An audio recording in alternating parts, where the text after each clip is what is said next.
Se traiter en première classe comme un acte d'amour et de considération, envers soi-même et envers son entourage. Se donner les moyens de prendre soin de soi, de sa santé mentale et de son développement personnel. Tu peux donner le meilleur de toi-même sans souffrir et sans galérer. Tu peux faire différemment. Décide de te traiter en première classe. Je vais te donner les clés, les pistes et ensemble, on va dénouer les nœuds. C'est le moment, c'est ton moment.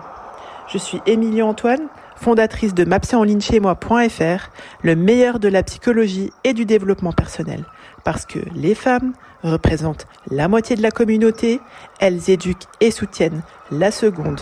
Par conséquent, elles ont besoin de se traiter en première classe.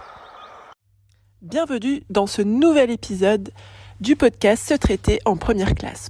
Aujourd'hui, j'avais envie de discuter un petit peu avec vous de pourquoi est-ce que c'est si difficile de supporter les critiques. Je me souviendrai toujours de ce mail que j'avais reçu de mon directeur de thèse à l'époque. Parmi tant d'autres lignes, il avait écrit quelque chose du genre « Quand on a vu ta présentation, avec ma femme, on a bien rigolé ». À l'époque, j'ai pas le souvenir, bon, ça date de quelques années, je vais pas vous mentir. À l'époque, j'ai pas eu l'impression que j'avais été vexée quand il m'a écrit cette phrase.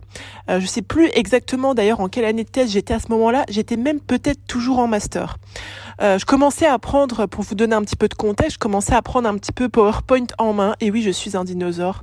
Et en bonne farceuse que je suis, j'avais ajouté des animations sur tous les slides de ma présentation. Je commençais un petit peu à avoir toutes les animations, toutes les caractéristiques possibles qu'on pouvait faire avec PowerPoint, et puis j'en avais mis partout. Et ça l'avait super amusé. Apparemment, ça les avait super amusés. Alors moi, j'aime encore bien amuser les gens, hein. C'était de plus une manière, je pense, de me faire gentiment comprendre qu'il fallait que je progresse. J'avais pas de soucis avec ça non plus, j'en étais bien consciente même. Ceci étant, en repensant à cette petite histoire, je me disais que j'ai déjà accompagné des femmes qui auraient pu se sentir hyper humiliées et rabaissées avec un commentaire pareil. Et franchement, je l'aurais compris.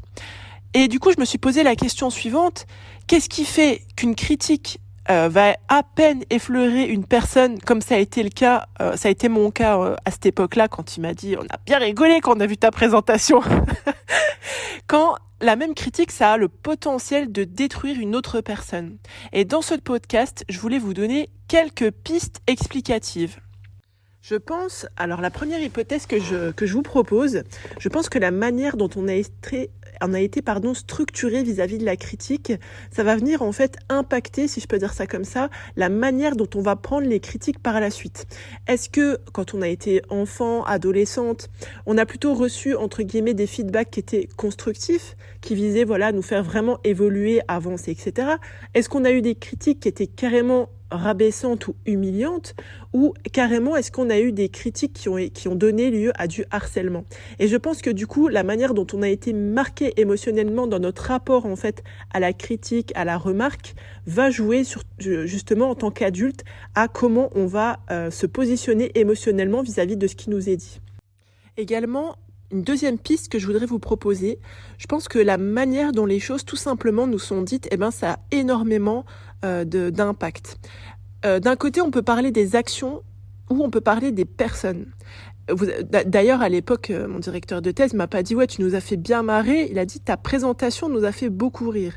Et du coup, il parlait pas de moi, il parlait de mon travail. Et je pense que ça a pu contribuer au fait que si je grossis le trait, que ça me détruise pas, que je me sente pas rabaissée ou quoi.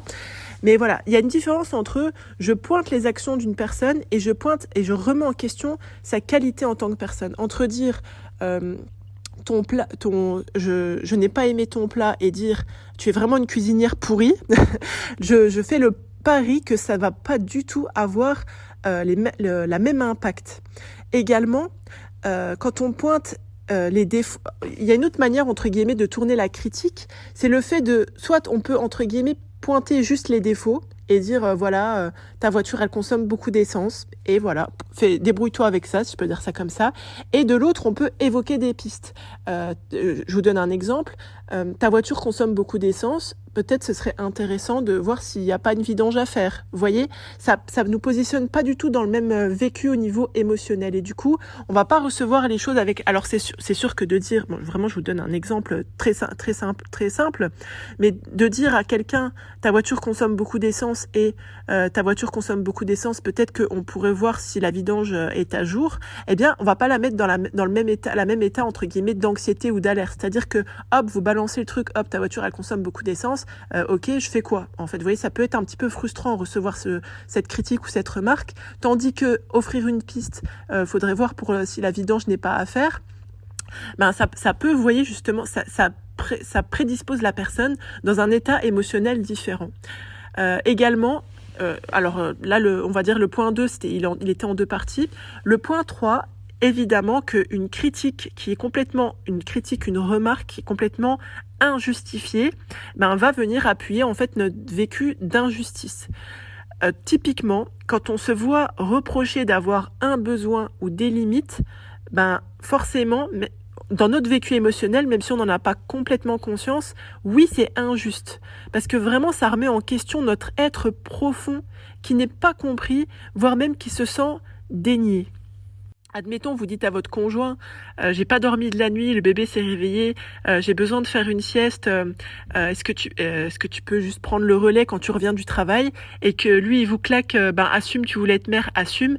Là, la critique, vraiment, je comprends qu'elle soit mal vécue sur le coup, parce que ça va vous sembler complètement injuste, déjà parce que vous êtes tous les 2 parents, donc c'est normal que vous vous souteniez, et en plus là vous exprimez un besoin primaire, c'est-à-dire le besoin de dormir, et là on vous renvoie en fait au fait à votre responsabilité, ce qui est totalement injuste, parce que lui également il est responsable. Et du coup, et c'est encore pire, je trouve, je trouve que vraiment la critique, les remarques, elles sont encore plus mal vécues quand il y a un besoin vraiment fondamental qui est remis en question, qui est complètement dénié et balayé de la conversation.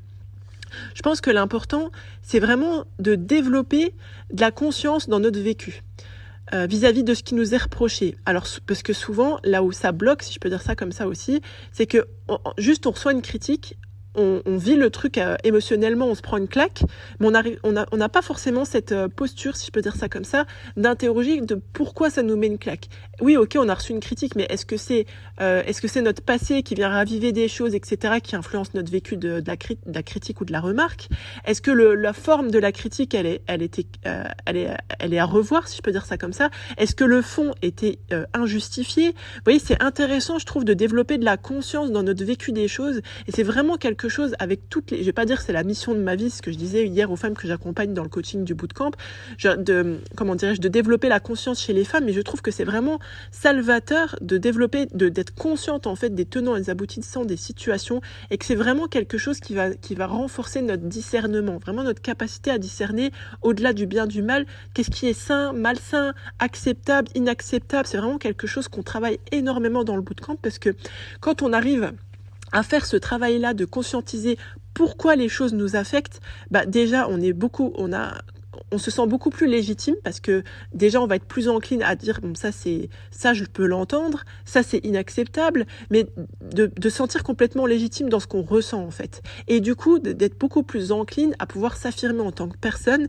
et avoir un positionnement assertif vis-à-vis de ce qu'on nous reproche, si je peux dire ça comme ça, et ça va nous permettre vraiment de mettre de la distance et d'analyser pourquoi ça nous touche. Et comment, et ça c'est une autre phase, comment on veut décider de s'ajuster. C'est-à-dire que quand on est juste en mode, ok, on vient de recevoir un truc et une critique ou une remarque, et je suis juste terrassée, et qu'on n'arrive pas en fait à passer, vous voyez, de la posture émotionnelle à la posture rationnelle, si je peux dire ça comme ça, c'est compliqué d'avoir un comportement qui est ajusté, de décider d'un comportement ajusté. En général, c'est plutôt quelque chose qui échappe complètement, entre guillemets, à notre maîtrise. On réagit sous le coup des émotions, comme on dit, et on s'en veut encore plus après. D'où l'importance, justement, de faire un travail de maîtrise de soi. Je pense que c'est hyper bénéfique de pouvoir recevoir la critique, les remarques, etc. D'une manière qui est consciente en fait, pour pouvoir en profiter pour améliorer nos actes, pas forcément, et admettons que vous avez reçu une critique qui est complètement injustifiée sur le fond, alors là vous avez rien à améliorer en fonction de ce qui vient de vous être dit, mais là le fait d'avoir de la conscience là-dessus, ça va vous permettre de réagir, d'avoir un comportement avec lequel vous allez vous sentir fière en fait et cohérente. Et là aussi, ça peut être l'opportunité d'améliorer entre guillemets ses actes, ses comportements. L'idée, c'est vraiment de... Pourquoi je vous ai proposé ce podcast-là? Parce qu'en essayant d'analyser notre rapport à la critique, comme je vous disais déjà, on peut faire en faisant cette petite connexion, c'est quelque chose qu'on travaille beaucoup aussi dans le module 1 du bootcamp, d'essayer de mettre du sens sur notre histoire. Alors parce que souvent, je sais, vous êtes un peu réticente à oui, mais alors que ce soit en psychothérapie ou dans le coaching du bootcamp, oui, mais on va aller, ça sert à rien de regarder dans le passé. En fait, on n'est pas en train de regarder dans le passé pour le plaisir d'en parler pendant des heures, pas du tout. L'idée, souvent en fait, quand il y a quelque chose qui est mal digéré dans le passé, ça a des conséquences dans le présent. Ça a des conséquences dans le présent.